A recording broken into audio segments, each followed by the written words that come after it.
तो good morning student. बच्चों, आज हम आपको कराएंगे एनिमल हस्बेंड्री क्या होती है।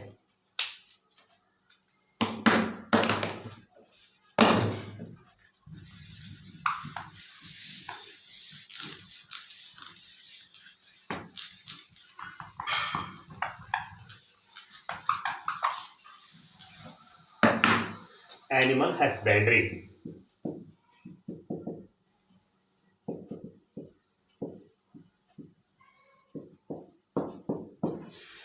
देखो स्टूडेंट्स, वैसे तो जो ह्यूमन बींग्स है वो शुरू से ही मतलब जो अपना है ना एनिमल्स को डोमेस्टिकेट करता आया है। किसके लिए?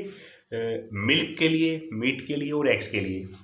लेकिन पहले वो जो मतलब डोमेस्टिकेशन था, एक प्रकार के आर्ट था वो, मतलब ह्यूमन बींग के लिए आर्ट था। बट आज ये आर्ट नहीं है, दिस इज साइंस। यानी पशुपालन एक साइंस ज़्यादा है, आर्ट कम है। और हम मानव इसको आर्ट ही मानता है, but it is more science than art. Understands? ये साइंस ज़्यादा है, क्योंकि यहाँ पर साइंटिफिक मैनेजमेंट से ही हम प्रोडक्शन बढ़ा सकते हैं। तो यहाँ पर साइंस अप्लाई होती है। साइंस अप्लाई करके ही आप एनिमल से प्रोडक्शन बढ़ा सकते हो। आर्ट अप्लाई करने से प्रोडक्शन नहीं बढ़ सकता। अंडरस्टैंड? ओके, तो सबसे पहले एनिमल हस्बेंड्री क्या होता है? Scientific management of live stock. Scientific management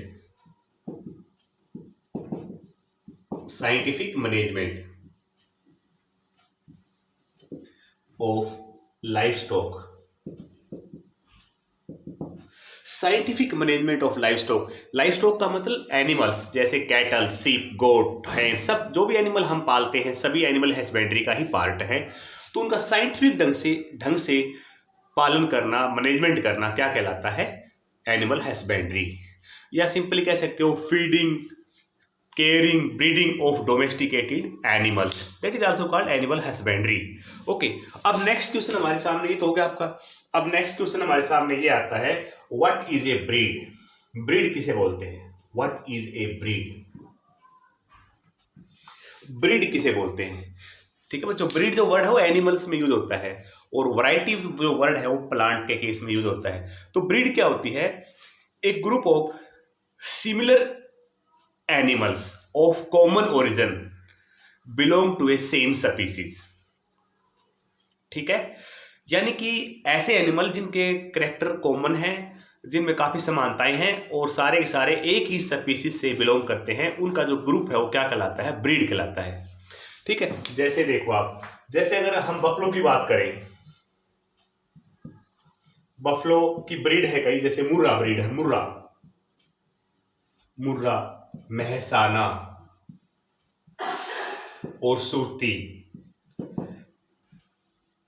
same species. तीनों की स्पीसीज सेम है, तीनों भैंसे हैं, तीनों बफलो है, लेकिन ब्रीड अलग अलग है, क्योंकि डिफरेंस है थोड़ा थोड़ा।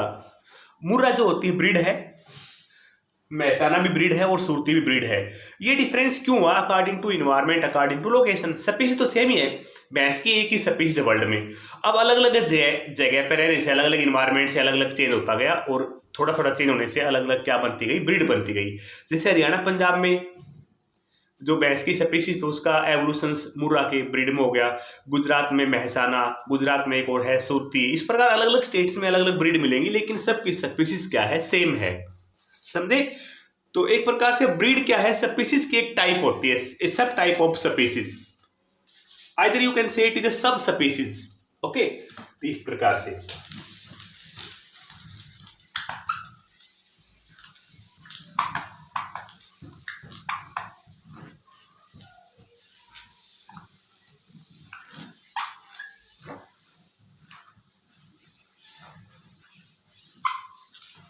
नेक्स्ट आपका है क्रॉस ब्रीडिंग।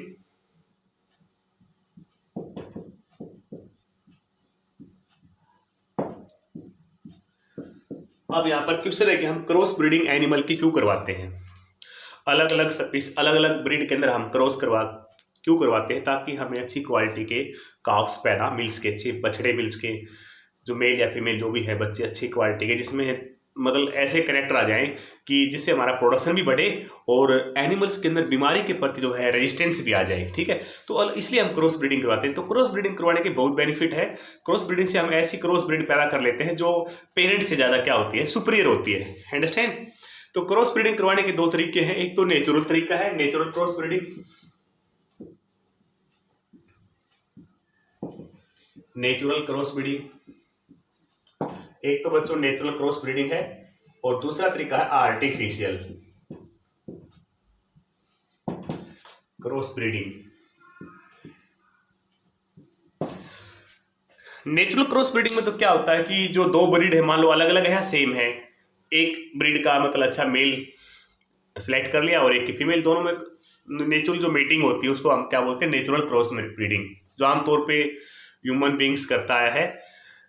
बट आर्टिफिशियल में क्या करते हैं, इसमें साइंस यूज होती है। इसमें हम क्या करते हैं, एक अच्छी ब्रीड का जो अच्छी क्वालिटी, अच्छी ब्रीड का जो मेल होता है उसको, उसका सीमन निकालते हैं आर्टिफिशियल तरीके से, उसको फ्रोजन, उसको लिक्विड नाइट्रोजन में स्टोर करते हैं।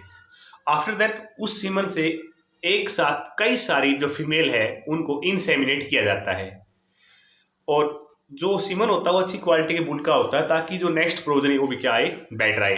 तो इस टेक्निक का प्रयोग इसमें जो करते हैं उसको मैंने क्या बताया, आर्टिफिशियल इंसेमिनेशन, एआई बोलते हैं इसको, एआई। और इसको जो एनिमल हस्बेंड्री में खासकर इसको बहुत ज़्यादा यूज करते हैं। खासकर जो हॉस्पिटल होते हैं, आपने देखा हुआ जो वेटरनरी के हॉस्पिटल होते हैं, वेटरनरी के, उनके अंदर एआई बहुत ज़्यादा की जाती है और ये बहुत ही फर्स्ट क्लास टेक्निक है। इसका कोई साइड इफेक्ट नहीं, it is very very good. क्योंकि इसमें क्या होता है, एक तो किसी प्रकार के इन्फेक्शन होने का डर नहीं होता और एक मान लो अच्छी क्वालिटी का कोई बुल है, वो उसका जो सीमन है वो काफ़ी दूर डिस्टेंसली एरिया में पहुंचाया जा सकता है। ऐसे बुल तो नहीं जा सकता जगह जगह, लेकिन उसका जो सीमन है वो जगह जगह पहुंचा सकते हैं। तो इससे जो ब्रीड है उसमें सुधार होता रहता है, ब्रीड हमेशा बनी रहती है। समझे आप लोग, क्लियर? ओके, ये टेक्निक है।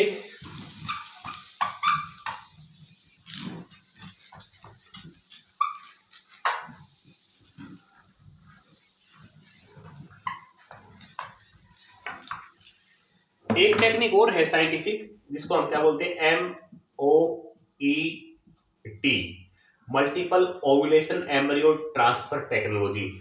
Multiple ovulation, multiple ovulation embryo transfer technology, multiple ovulation embryo transfer technology.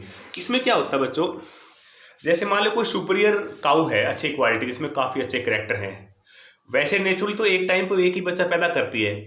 But इस टेक्निक में हम क्या करते हैं, उस काऊ के अंदर हार्मोन इंजेक्ट करके, जो हार्मोन एग बनवाते हैं, ऐसा हार्मोन डाल देंगे उसमें ज़्यादा मात्रा में, तो उसमें एक साथ उसकी ओवरी में कई सारे एग्स बनेंगे और फिर बाहर से एआई करा देंगे, बाद में किसी अच्छे बुल का सीमन लेके एआई करा देंगे, तो उसके यूट्रस में एक साथ मतलब कई एम्ब्रियो बन जाएंगे।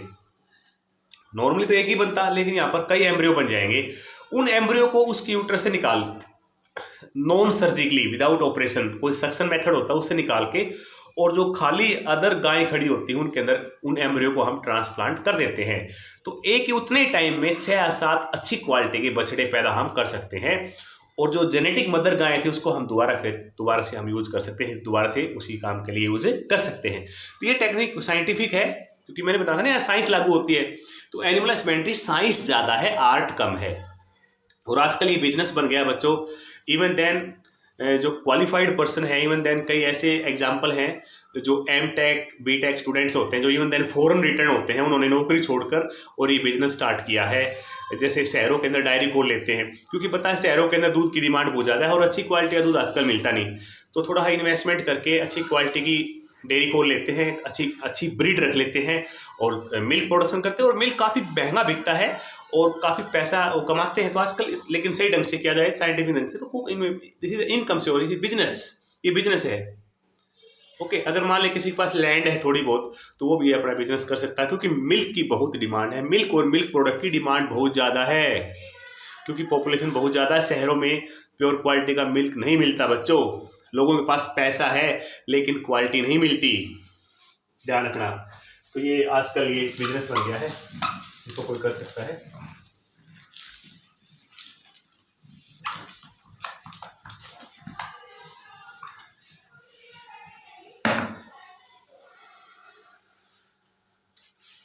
और उसके बाद बच्चों इसमें कुछ ब्रीड्स आपने याद कर ली है।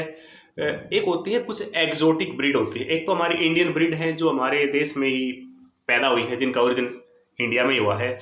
कुछ ब्रीड बाहर की होती है, जैसे कुछ एग्जोटिक ब्रीड है काऊ की, exotic breed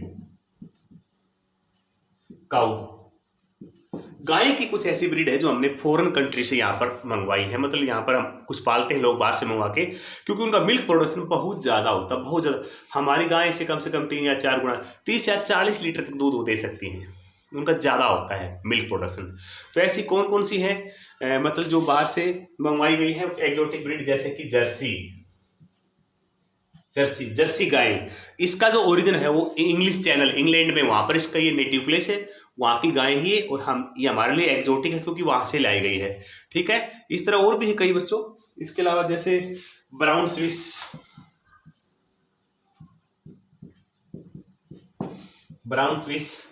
Holstein Friesian. Brown Swiss का जो ओरिजिन है वो स्विट्जरलैंड है, और होल्स्टीन्स का हॉलैंड है। यानी ये इंग्लैंड, इंग्लिश चैनल, यहाँ पर स्विट्जरलैंड,